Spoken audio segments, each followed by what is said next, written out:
there is nothing they can do. Now, there's also nothing the Tories can do.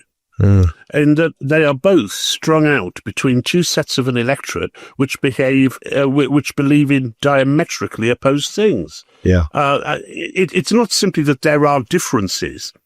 It's that on every single issue, whether it be net zero, whether it be immigration, whether it be wokery, whether it be defence, the whole lot, you will find a completely different answer amongst Labour voters in the south or the affluent areas than you would in the north. There is nothing they can do about that.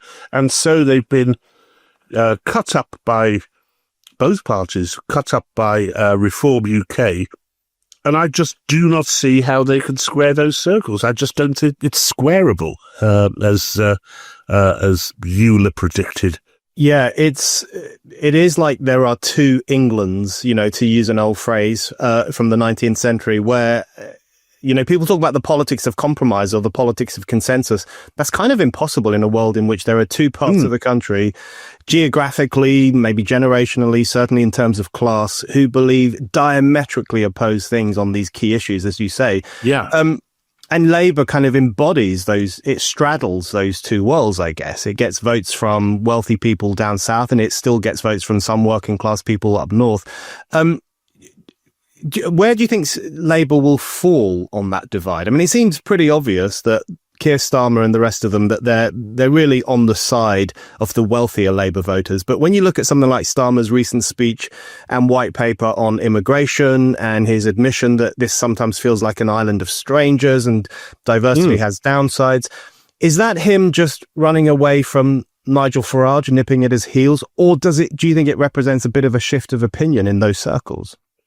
I think it represents a shift of opinion. I think it's down to who's advising them. I know Morris has been advising them, Morris Glassman, and Morgan McSweeney is, in everything but named Blue Labour.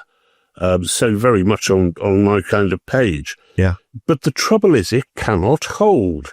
The structural problems within the Labour vote are so immense that I don't think they will have any choice other than for electoral reasons to go back to the kind of affluent wokery which they were used to. And because don't forget, they're not just hemorrhaging votes to the Lib Dems and to the Greens. There's also this third tranche, which is the Muslim vote, which they lost, I think, something in the region of 30% of the Muslim vote. Deserted them at the last election. They've been able to bank on 64% of Muslims voting Labour. They can't do that anymore because of what's happened with Gaza. So they really are in difficulties. I think you're right. I think the obvious thing to say is that in the end, because of the weight of the party being in that direction, they will go back to being the party we remember as being representative of an affluent, educated elite, rather than the Red Wall, because they're getting no votes up here at all. Kent was remarkable. The Kent County Council vote was remarkable. But, where I am now, it was a Labour majority, a massive Labour majority. Labour's held Durham for more than 100 years. They've now got 6 or 8 councillors. I think it's 8 councillors. It's just remarkable. And the Tories have got 1.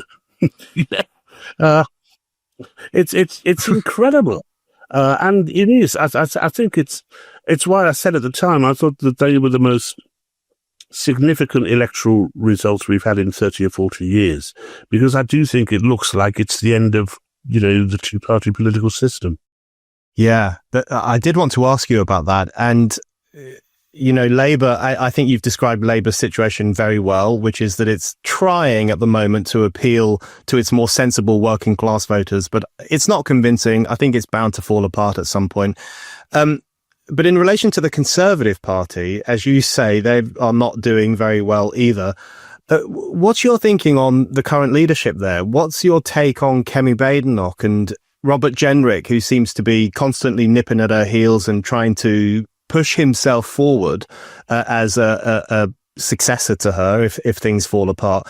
Where do you think the Tories are going now? Yeah, yes, Robert Jenrick is basically Ed Davey on ketamine, isn't he?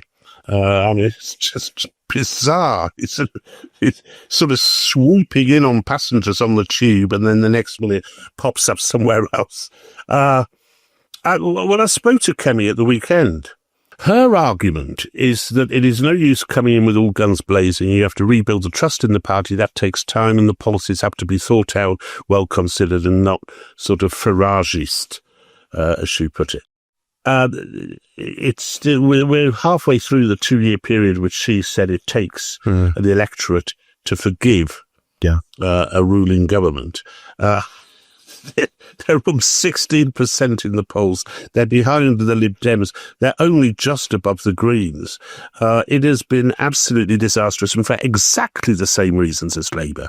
Exactly the same reasons, in that their fox has been shot by Nigel Farage, and they have to decide whether to chase Farage and therefore win the red wall votes, or some of them, or consolidate, because they too are losing seats heavily to the Lib Dems and possibly Labour in the south.